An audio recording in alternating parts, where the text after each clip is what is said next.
Okay, question number 2.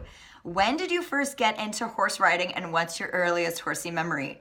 Um, this is kind of funny. I don't know if anyone's ever had quite, but it sets a good precedent for my Confessions of a Timid Rider series, and for the book on it that I'm releasing this year.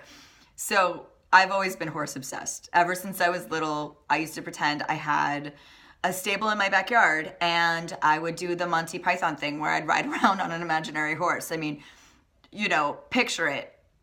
Okay, pigtails, and my parents were just wondering if I was insane. So when I was 9, we were on a family vacation to Arizona, and my parents took pity on me and stopped at a trail riding facility. And I could not have been more excited. Here we are in the desert. I could be a real cowgirl.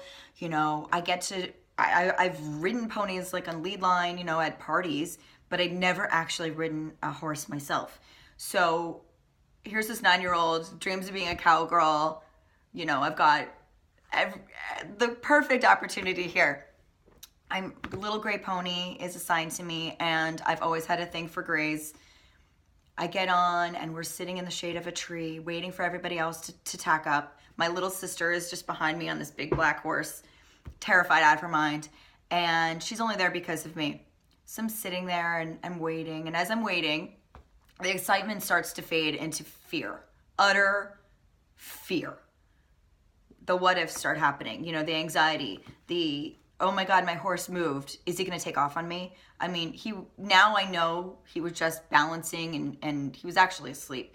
But back then, to a 9-year-old, who was so excited, I started having regrets immediately. We were just sitting in the yard. And so I just start crying. I start panicking, and I have all these visions of death and dismemberment. I mean, you name it. I'm so dramatic. And so my sister starts crying because she's been looking to me this whole time thinking, well, my sister's not afraid. This is going to be fine.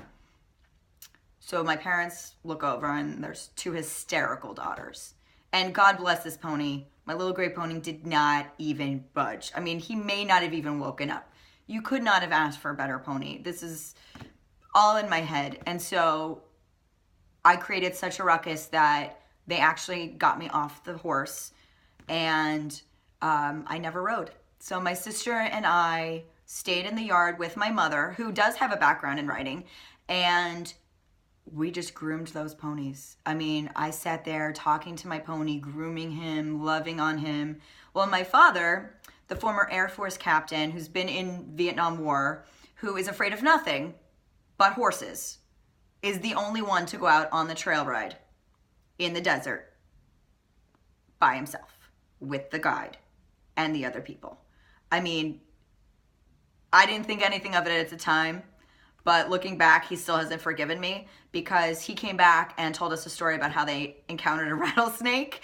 And I kid you not, he still talks about it. He's like, you made me do this. How did I be the one to go out? I mean, anyway, it's a surprise I actually was able to convince my parents to give me lessons when I was older, because they were traumatized. I was a little bit traumatized.